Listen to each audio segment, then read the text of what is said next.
فرعون کو اس نے وہ خواب دیکھ لیا تھا کہ ایک ستارہ اٹھے گا اور پھر وہ گرے گا تو میری ساری سلطنت کو تباہ کر دے گا۔ نجومیوں سے اس نے پوچھ لیا، اس نے کہا کہ ایک بچہ پیدا ہوگا جو تیری سلطنت کو تباہ کرے گا۔ چاہیے تو یہ تھا کہ وہ توبہ کرتا، لیکن اس نے کیا کیا کہ اس نے بچوں کو قتل کرانا شروع کیا۔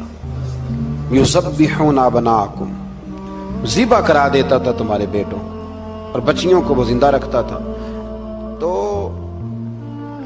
حضرت موسیٰ جب پیدا ہوئے تو ان کی والدہ نے پتہ کیا کیا، ان کو ایک صندوق میں بند کر کے دریا میں بہا دیا۔ اب دریا میں بہتے جا رہے ہیں تو ماں تھی تو پریشان بھی ہو گئی، ان کی ہمشیرہ کو کہنے لگی ذرا دھیان رکھنا کدھر جاتے ہیں۔ حضرت موسیٰ علیہ السلام دریا میں بہتے بہتے فرعون نے دریا کے کنارے مکان بنایا ہوا تھا۔ آپ کو پتہ ہے بادشاہوں کا ذوق ہوتا ہے، آج کل ہمارے جو حکمران ہیں انہوں نے اس کا نام فارم ہاؤس رکھا ہوا ہے، میرا فارم ہاؤس، اور پرانے زمانے میں لوگ ڈیرا کہتے تھے۔ تو اس نے بھی اس طرح کا فارم ہاؤس بنایا ہوا تھا۔ وہاں پہ حضرت موسیٰ علیہ السلام تیرتے ہوئے تابوت کے اندر، صندوق کے اندر جا رہے ہیں۔ فرعون اور ان کی بیوی حضرت آسیہ بے اولاد تھیں، بڑی تڑپ تھی بیٹے کی، وہ بھی وہاں کھڑی تھی۔ صندوق تیرتا ہوا آیا تو فرعون نے کہا کہ جاؤ پکڑ کے لاؤ دیکھو کیا ہے۔ جب وہ لے کے آئے تو آپ کی ہمشیرہ جو نگرانی کر رہی تھی پریشان ہوگی کہ یہ تو اس کے ہاتھ لگ گئے، یہ تو اب مار ڈالے گا۔ لیکن جب خوبصورت اور چمکتا ہوا بچہ دیکھا تو بی بی آسیہ کہنے لگی یہ بنی اسرائیل کا ہے ہی نہیں، یہ تو پتہ نہیں کہاں سے بہتا ہوا یہاں آ گیا ہے، تم ایسے ہی چھوڑ، یہ پتہ نہیں کہاں سے رکھ نہ لیں، رکھ نہ لیں۔ تو حضرت موسیٰ علیہ السلام وہ کہنے لگا نہیں انہی کے ہیں، موسیٰ علیہ السلام اسی کے ہیں۔ تو آسیہ کہنے لگی تیرے تو سر پہ بس بھوت ہی سوار ہو گیا، ہر وقت وہی لوگ تجھے یاد رہتے ہیں، یہ پتہ نہیں کہاں سے بہ کے آیا۔ اب رکھ لیا، مان گیا فرعون۔ آپ فرعون کے گھر میں جو اس لیے بچے مروا رہا تھا کہ میری سلطنت حضرت موسیٰ پیدا نہ ہو جائیں، تو اسی کے گھر میں پرورش پانے لگے، اسی کے گھر میں۔ اب عورتیں منگائیں گئی دودھ پلانے کے لیے، تو حضرت موسیٰ علیہ السلام کسی بی بی کا دودھ نہیں پیتے، تو آپ کی ہمشیرہ وہیں دائیں بائیں گھومتی رہتی۔ تو کہنے لگی جناب آسیہ سے کہ میں ایک بی بی کو جانتی ہوں، بڑی صاف ستھری ہے، مجھے امید ہے یہ بچہ اس کا دودھ پیے گا۔ تو فرعون کہنے لگا دوڑ کے لا۔ تو وہ اپنی والدہ کو لے کے آئیں تو حضرت موسیٰ نے فوراً دودھ پینا شروع کر دیا۔ فرعون کو پھر تھوڑا شک ہوا۔ ایک روایت یوں بھی لکھی ہے بعض لوگوں نے کہ فرعون ایک دن اٹھایا ہوا تھا حضرت موسیٰ کی، ابھی تھوڑی سی عمر تھی، تو آپ نے اس کی داڑھی پکڑ کے تو ایک گھونسا دے مارا، جلالی تو شروع سے ہے نا۔ تو کہنے لگا آسیہ تو مان نہ مان یہ بچہ وہی ہے۔ تو حضرت بی بی آسیہ کہنے لگی کہ تجھے غلط فہمی ہے، یہ وہ نہیں ہے۔ اس نے کہا دیکھو نا، یہ تو اٹھاتی ہے تو پیار کرتا ہے، اور میرے جب قریب آتا ہے تو اس کے لب و لہجے میں تلخی محسوس کرتا ہوں۔ اس نے کہا بچوں کو کیا پتا۔ خیر، ایک طرف اس نے کھانے پینے کی چیزیں رکھ دی، ایک طرف انگارے رکھ دیے۔ وہ بھی حضرت آسیہ کہتی ہیں کہ تجھے سمجھ آئے بچے بچے ہوتے ہیں۔ حضرت موسیٰ بچے تو تھے پر تھے تو اللہ کے نبی نا، اللہ کے نبی تھے۔ جب اس نے کہا نا یہ بچے ہیں، تو حضرت موسیٰ علیہ السلام بجائے انگاروں کی طرف جانے کے، نبی تھے، وہ سیدھے کھانے پینے والی چیزوں کی طرف بڑھنے لگے۔ فرعون کہنے لگا اب بتا۔ اللہ تعالیٰ نے حضرت جبریل کو بھیجا، انہوں نے کہا ادھر نہیں جانا، آپ ادھر جائیے۔ تو آپ آگ کی طرف گئے اور ایک کوئلہ اٹھا کے زبان پہ رکھ لیا۔ تو آسیہ کہنے لگی سمجھ آئی، بچے کو کیا پتا کدھر جانا ہے کدھر نہیں جانا، اگر وہ اتنا ہی خیال ہوتا، وہی بچہ ہوتا تو آگ۔ اور بعض مفسرین نے لکھا ہے یہ جو حضرت موسیٰ دعا مانگتے تھے نا رب اشرح لی صدری ویسر لی امری، یہ وہ آگ کا انگارہ جب کوئلہ منہ میں رکھا تھا نا تو اس کی وجہ سے زبان میں کچھ لکنت آ گئی، تو آپ دعا کرتے تھے کہ یا اللہ میری زبان کی وہ بند گرا کھول دے تاکہ میں کھل کے فرعون کے سامنے بات کر سکوں۔ وہیں حضرت موسیٰ پلنے لگے، وہیں پلے، وہیں جوان ہوئے، وہیں اللہ نے ساری دولتیں دی، بہن بھی ملی، ماں بھی ملی، اور سارے عزیزوں کا پیار بھی ملا۔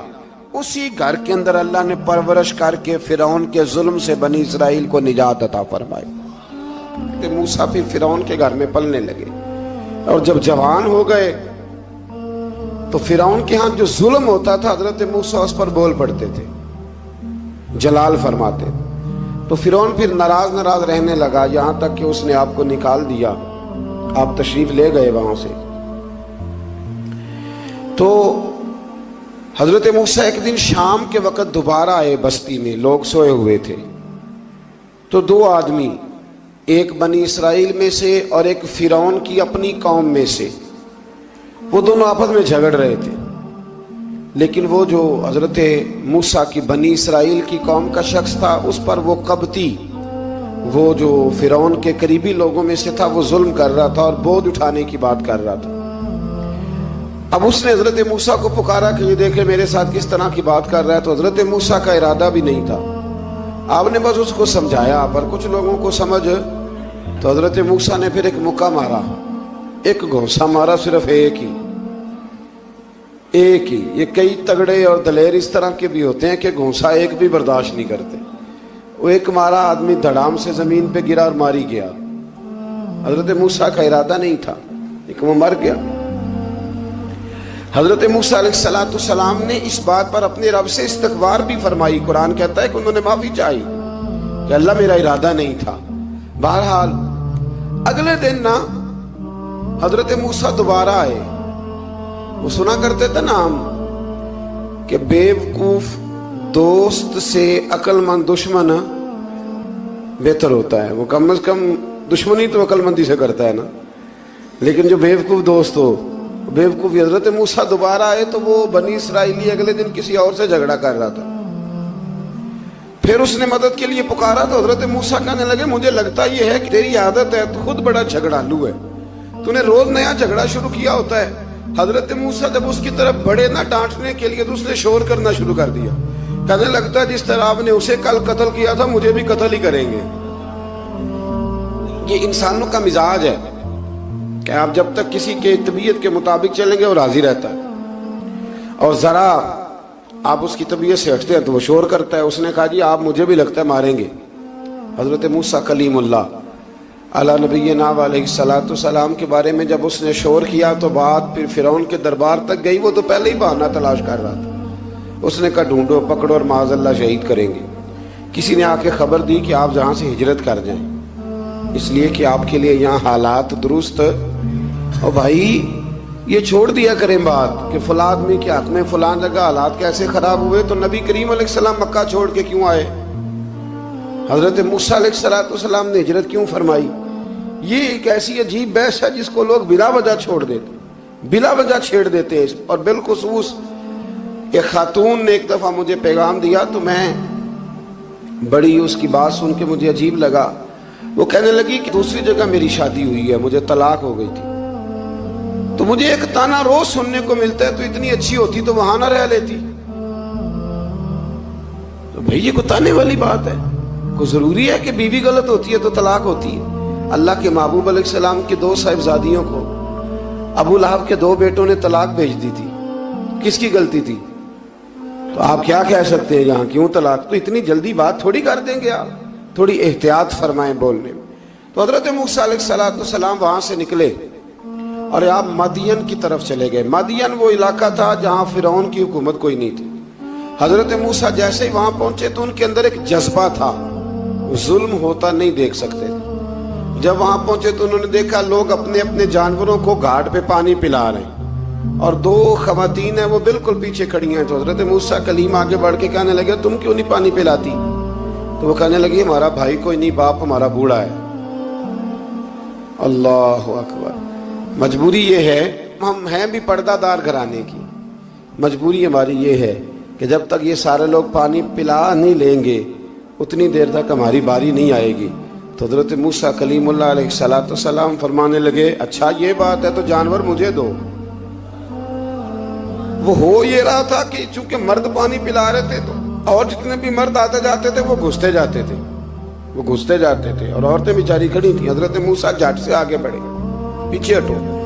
ان دو خواتین پاک باز عورتوں کے جانوروں کو پانی پلایا اور پھر آپ دوبارہ وہیں بیٹھ گئے. وہ بیبیاں جلدی جلدی گھر گئیں، جا کے اپنے والد سے کہنے لگی ابا جی کمال ہو گیا، اس بستی میں ایک ایسا آدمی ملا ہے جو عورتوں کی طرف دیکھتا ہے تو نیکی کرنے کے لیے آگے بڑھتا ہے، جو مجبور اور بے کس کے لیے اچھے جذبات رکھتا ہے. فرمایا جلدی لاؤ.